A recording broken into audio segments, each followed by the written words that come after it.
Greetings and salutations. Today is April 21st, 2013, and this is a video about why smart cars are cool. Not really. This is a garden video.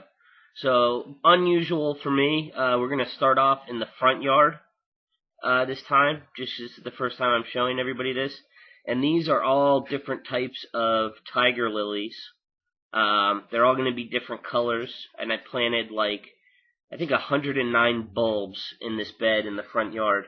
People I bought the house from had just a bunch of annuals planted in here. They all died in the wintertime. So I think around November I filled that with lily bulbs. Those are all my lilies coming up in the spring. Yeah, I've got some cannas, some daylilies, hosta, and a cuba. Over there is another cuba and a hydrangea, holly tree. My firewood, my messy hose, some bags of mulch coming in the backyard. Sorry about the video quality. I'm shooting this with my cell phone. But here is my vegetable garden. And these are the tomatoes. Getting blown around by the wind, but otherwise looking pretty good and healthy. Shocked them pretty bad. I didn't really harden off anything this year. I just sort of left it in the shade for a day. And then the next day I planted everything in the garden. But the tomatoes have already fully regenerated from the shock. The peppers not so much. If we get over here, these long, scraggly, stick-like bushes, these are those overwintered plants I've been keeping indoors since 2011. One's a boot. That one's a cayenne. There was another one over there, is a habanero. This is a cayenne that I grew indoors from seed, and it's lost a lot of leaves, but it's got some flowers. This one is actually starting to get a pepper here. That's also a cayenne. This next one coming up is a Scotch bonnet. It's a Scotch bonnet right there, and it's, lost leaves, as they all have. This is a boot jalokia. My next one here is also a boot jalokia. And believe it or not, as shocked and frazzled as this pepper is, it actually set pods. I got 2 pods growing on this pepper already. And then here's another boot jalokia, another boot jalokia, and then this guy's a habanero. And you can see he lost all of his leaves, but now they're all growing back again. So it's almost like T. Mutter and the Pepper Chronicles guy, they're trimming their plants. Well, I'm just not hardening them off. I'm letting the sun and wind prune my plants for me. There's another habanero we skipped past. Now we're looking at a naga morich and pulling some vile, noxious weeds out of the dirt. I hate weeds. It's another naga morich there. And then these are 7 pots.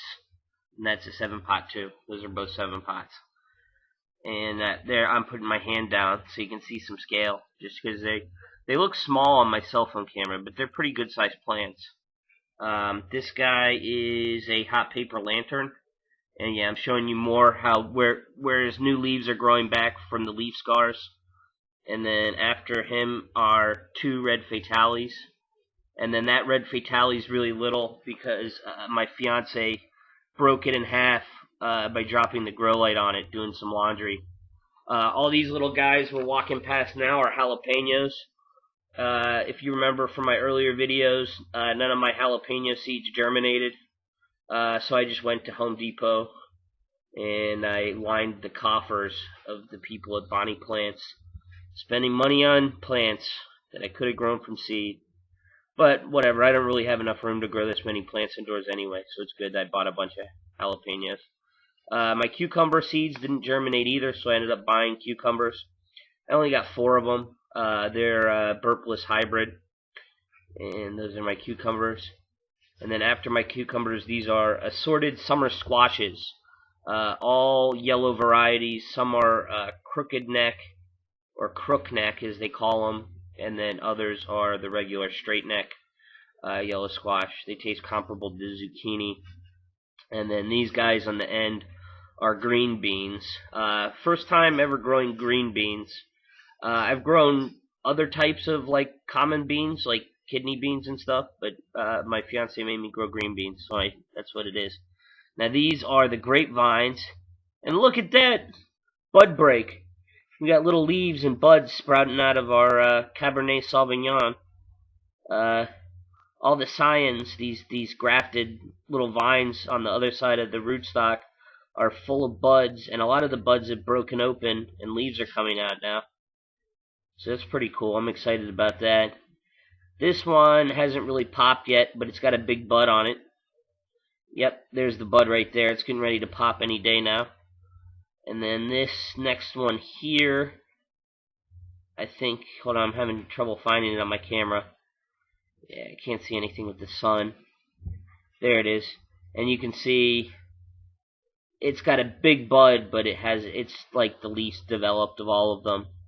And then this last one is the most developed. Look at that guy.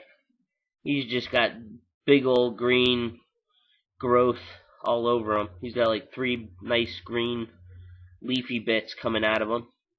And then these are my hops. The first one here is Nugget.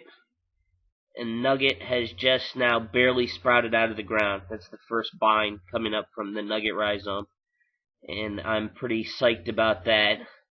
And then you go over here, the other 2 hops are, those are just weeds. Those are Cascades and Chinook, and neither of them have sprouted yet. So it's been a little less than 3 weeks, and that's all my hops have done.